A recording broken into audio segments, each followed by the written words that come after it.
Okay, so I want to go over a little bit of punctuating dialogue, and I do have some videos for you to watch on this because it's really important that you just get it straight. It's not too complicated once you take a good look at it. So, hello, comma, he said, would you like to go to a movie? Okay, notice that the he is lowercase, right? And the comma goes inside of the quotation marks.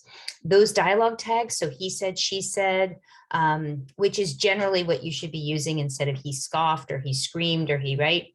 Just try to keep it as simple as possible in general. So keep with the said, that's called a dialogue tag. He said, those are lowercase, all right? And they are preceded by a comma if there would have been a period there. So if you look at number 3, I await your answer. Okay, that's a full sentence. And then we have an action. And a lot of times you can just do away with having a dialogue tag at all, right? Because if it's clear that the two people are talking, we don't need to have a dialogue tag each time saying he said, then she said, he said, she said, right? So I await your answer. He picked up the plate of goat cheese and crackers and took a seat in front of the TV. And there's a little bit of interstitial action. And you guys know that I keep referring to that. See, we see him doing something, right? As he's talking to her. So, hello, he said, would you like to go to a movie? And you notice the question mark is inside the quotations.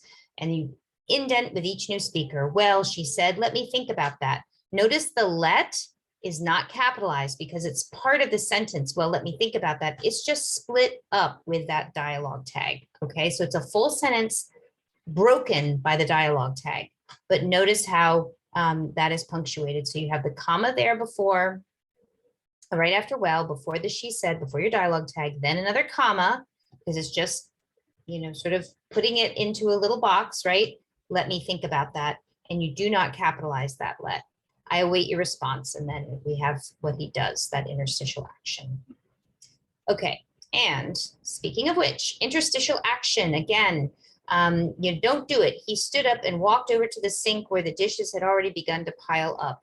Okay, so we see him doing something, and that is a great way to use, you know, you without using dialogue tags. If you have a statement and then it's followed directly by an action of him doing something, her doing something, well, then we know that he is the person who spoke in this case, right? So, you know, again, that's a good way to avoid having to do dialogue tags. Like if you have a few people, well, Andrew stood up and walked over to the sink. Okay. So figurative language and indenting with each new speaker. So indenting with each new speaker, that's just copy editing, right? Where, you know, every time somebody new speaks, you indent. And I'm sorry, I didn't give an attribution to this. This is Barbara Kingsglover.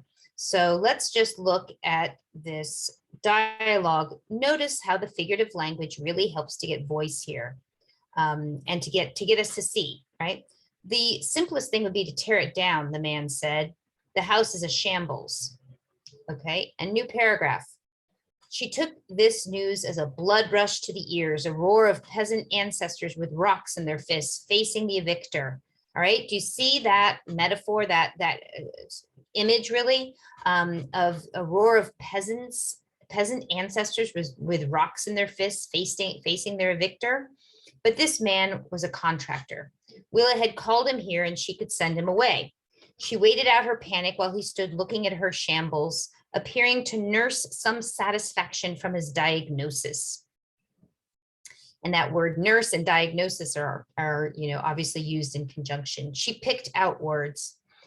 And now she's speaking. And that's why up here it's indented, right? Because we're going to have, she's going to be speaking in this paragraph. So we have to be sure that it's indented and not in the same paragraph as when the man is speaking. It's not a living thing. You can't just pronounce it dead.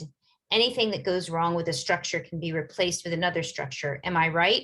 Now we start to get that feeling that, you know, there's something really at stake here because she's obviously hanging on to it. And she's not just coming out and saying, oh, this is really important to me. Okay. She is speaking in a way that is more oblique than that, right? Because people generally don't come out and say exactly what they're thinking, exactly what they want, particularly to a stranger.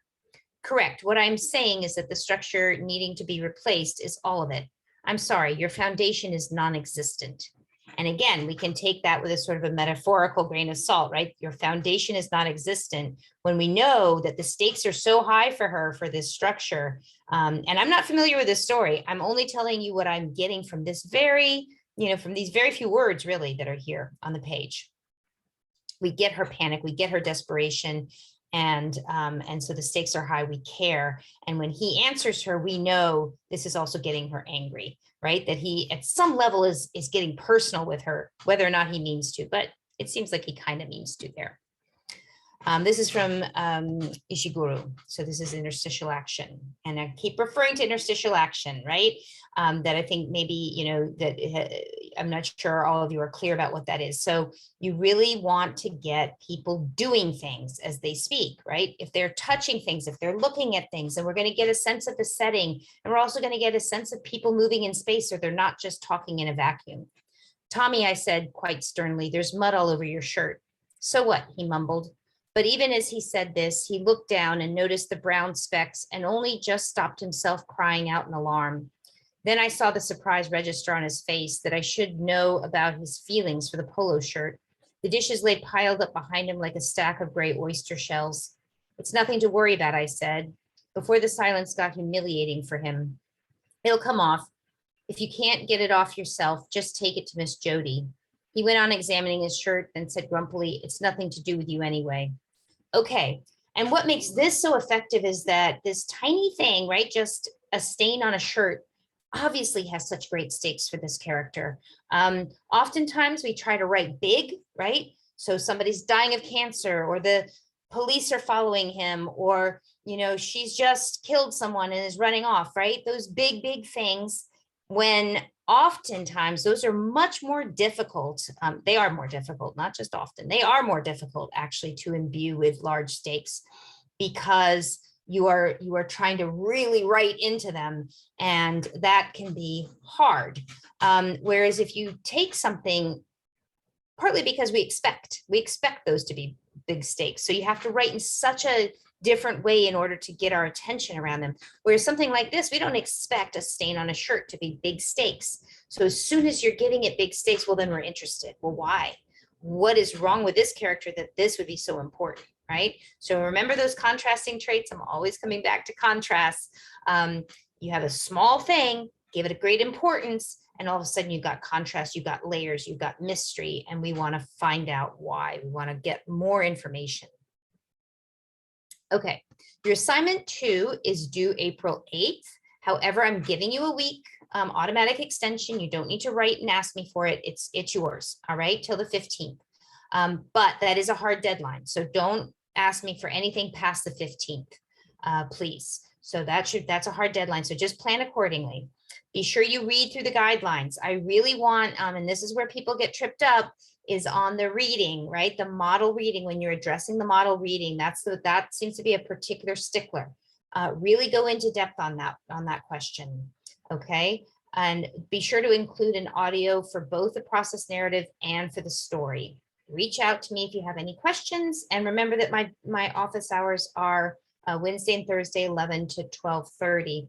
On April 6th, I have to accompany a group to give a concert, so I'm not going to be there for my office hours on that day. However, you can always reach out to me and arrange another time and day, okay, particularly through Zoom. I'm very flexible around time for meetings, so please do that if you have questions, and even if you just want to chat.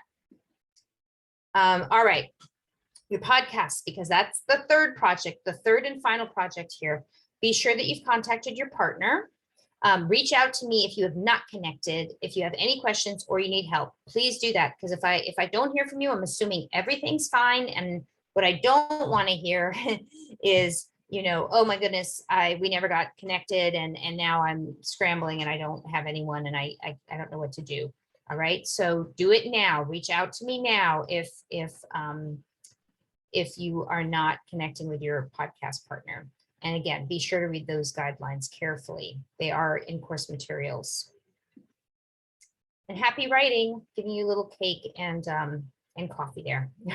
All right.